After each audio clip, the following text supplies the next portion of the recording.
دنیا کا ظالم و وحشی ترین انسان ہلاکو خان اپنے گھوڑے پہ شان سے بیٹھا ہوا تھا۔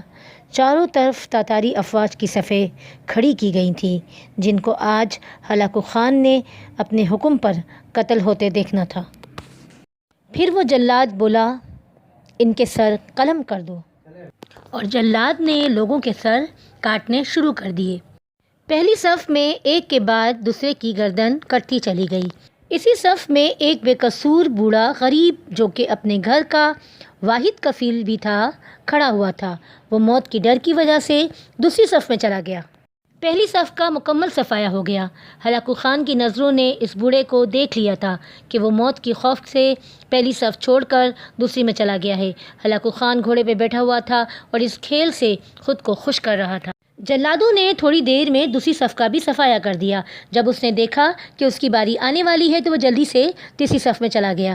ہلاکو خان کی نظریں بوڑھے پر جمی ہوئی تھی کہ اب تو تیسری صف آخری ہے، اس کے بعد یہ کہاں جائے گا، کہاں چھپنے کی کوشش کرے گا۔ تیسری صف پہ جلادوں کی تلوار بجلی بن کر گر رہی تھی۔ ہلاکو خان کی نظریں اس بوڑھے پہ تھی۔ جلاد جیسے ہی اس بوڑھے تک پہنچا تو ہلاکو خان کی آواز گونجی، رک جاؤ، اسے ابھی کچھ نہ کہو۔ ہلاکو خان نے اس بوڑھے سے کہا، بابا بتا، پہلی صف سے تو دوسری صف میں بھاگ آیا اور پھر تیسری صف میں آ گیا، اب تو کہاں جائے گا؟ اب تجھے مجھ سے کون بچائے گا؟ بوڑھے مسلمان نے زمین و آسمان کی ہر چیز کے مالک اس واحد لا شریک رب پر بے انتہا یقین کے ساتھ کہا، وہ اوپر والی ذات اگر چاہے تو کچھ بھی ہو سکتا ہے، اور اگر وہ چاہے تو مجھے تجھ سے بچا سکتا ہے۔ کیسے بچا سکتا ہے؟ ہلاکو خان نے اتنے تکبر میں آ کے کہا کہ اس کے ہاتھ سے گرز گر پڑا۔ ہلاکو خان چابک دست، ہوشیار جنگجو اور چالاک انسان تھا۔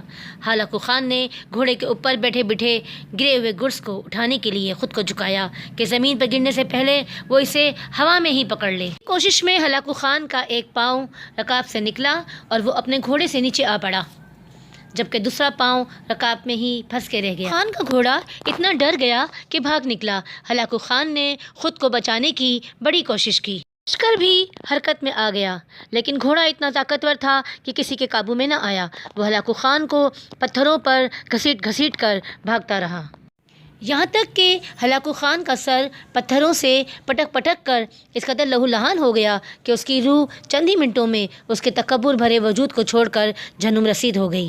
اس طرح یہ ظالم انسان اپنے انجام کو پہنچا۔ ہلاکو خان کی موت ہر اس شخص کے لیے عبرت ہے جو زمین پر فرعون بنا بیٹھا ہے۔